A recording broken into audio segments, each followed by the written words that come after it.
Ya lal waton, ya lal waton, ya lal waton, hubbul waton minal iman. Assalamualaikum warahmatullahi wabarakatuh. Nama saya Azmi Rozali. Saya di khutbah tadi menangkap Ustadz memberi stigma tertentu negatif kepada para pesantren hafiz, adik-adik kita yang sedang berjuang untuk menghafal Al-Quran saat ini, Ustaz.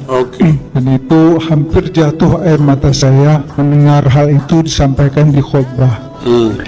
Pertanyaan saya adalah, sebelumnya kalau itu diucapkan oleh Presiden Amerika, kami sudah biasa, Ustaz. Saya sudah biasa.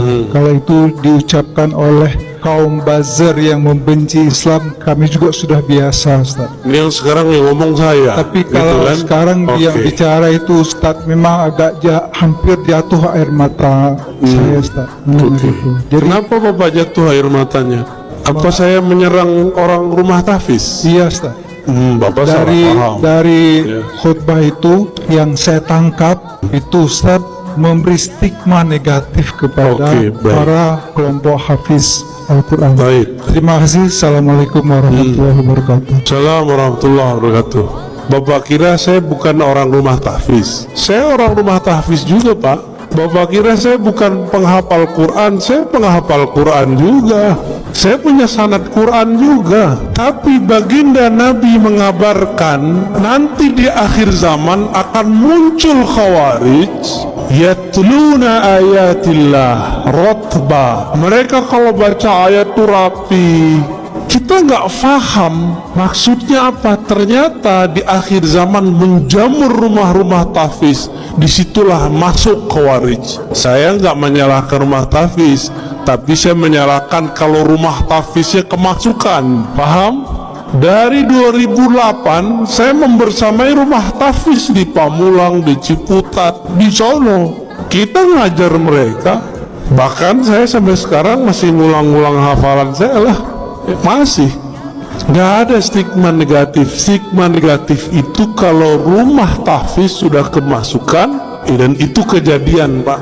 Jamaah kita udah ngurus masjid sekian tahun, ada anak tetangga ditaruh di rumah tahfiz. Rumah tahfiz namanya kayak sahabat gitu. Pas Ramadan ada surat dari madrasahnya untuk berceramah, berkultum. Apa isi kultumnya? Dari awal sampai akhir menyalahkan amalan di masjid itu. Anaknya baru berumur 9 tahun. Kemasukan nggak? Kemasukan, Pak. Itu di sana, di pusat itu. Saya nggak tahu nasibnya kalau di sini.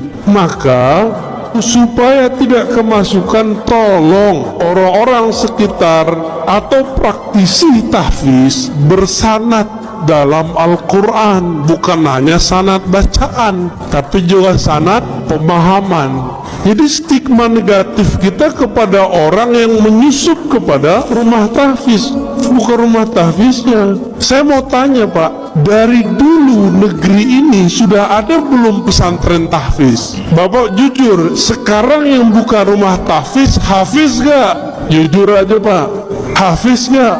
Rentan gak kemasukan? Itu maksud saya, paham?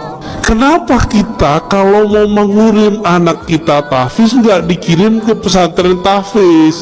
Di mana pesantren tahfiz di Indonesia paling maju? Anak kecil-kecil, Pak, kayak gini hafiz 30 juz banyak. RCTI kan baru muncul kemarin sore yang digawangi oleh Syekh Ali Jabir almarhum. Kalau di Kudus, di Krapiak, Pangandaran itu udah biasa bocah-bocah kecil hafal Quran. Tapi di Kudus ada syarat ijazahnya, nggak boleh ikut musabaqah, nggak boleh ikut lomba Quran, nggak boleh.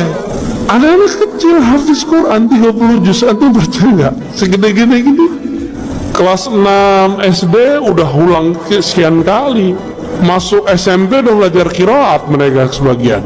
Kita ini giliran politik ustadz gak boleh ngomong politik, giliran kimia kedokteran ustadz gak boleh ngomong. Giliran antum gak ahli Quran, punya rumah, pengen beramal, gak percaya sama ustadz, udah buat aja rumah tahfiz, gaji aja ustadz. Kita ini siapa bisa gaji-gaji orang? Emang kita bisa menjamin Quran yang kita sebar itu sahih? Ini mohon maaf nih orang-orang kaya ya, antum percaya deh sama Ustaz, percaya sama ulama yang bersanad. Ini ngeliat Ustaz udah curiga dulu ya. Akhirnya rumah tahfiz nggak dilepas-lepas. Buat pesantren bangunannya doang. Banyak Pak, saya udah jalan, orang kaya bingung mau beramal, dia buatlah pesantren, judulnya tapi gurunya nggak ada. Dimintalah seorang ustadz ngajar 3 bulan kabur, ganti lagi ustadz setahun bubar semua. Dia kira pesantren itu kalau ada bangunan terus tengahnya ada masjid berkubah, terus ada kaligrafi, dia mengira pesantren itu begitu. Pesantren bukan itu Pak. Pesantren itu guru, murid, kiai, santri, ngaji, baru ada bangunan. Kalau orang sok beragama, dia buat bangunan dulu, dia kira bisa bikin pesantren. Paham?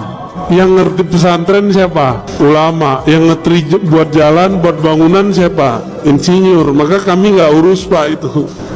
Kita ini sering membatas-batasi ustadz, tapi kita kemudian ngambil wilayah dia. Jadi kalau nggak pakar-pakar amat, lu serahin ke pakarnya. Rentan sekali. Dan Bapak percaya atau tidak, salah satu guru saya didatangi salah satu gerakan rahasia di dunia, saya nggak usah sebut, dan mereka mengatakan apa, disampaikan ke kita waktu itu. Ini Bapak percaya atau tidak, ini bukan stigma negatif. Rumah-rumah tahfiz, mahat tahfiz yang tidak jelas sanadnya itu proyeknya kami. Itu mereka yang ngomong tahun lalu, untuk mengadu ulama-ulama yang ada di pesantren-pesantren dengan orang yang juga berkopiah, menghafal Quran tapi isi dalam kolbunya tidak ada Quran. Dia cuma ngapal. Ini mohon maaf, kita ini kan termakan. Kalau makof tuh kok ahli Quran. Ahli Quran itu ada yang pakarnya hafalan, ada yang pakarnya tafsir, ada ahli Quran pakarnya di hadis, ada ahli Quran pakarnya di fikih, ada ahli Quran pakarnya di tasawuf. Itu semua ahli Quran, bukan yang cuma tamatan Quran Pak, hafal tahfiz enggak. Apakah bisa mengamalkan Quran tanpa ilmu fikih? Apakah bisa mengamalkan Al-Quran tanpa ilmu akidah? Kan nggak bisa. Jadi tolong diluruskan Pak ya, saya tidak pernah punya stigma negatif kepada penghafal Quran. Saya cuma mengkhawatirkan jika rumah-rumah tahfiz dibuat oleh orang yang bukan ahli agama, nanti kesusupan oleh kelompok khawarij. Itu aja Pak ya. Oh, Bapak udah paham. Oke. Berarti Bapak sudah tahu titik-titik gelapnya di mana ya.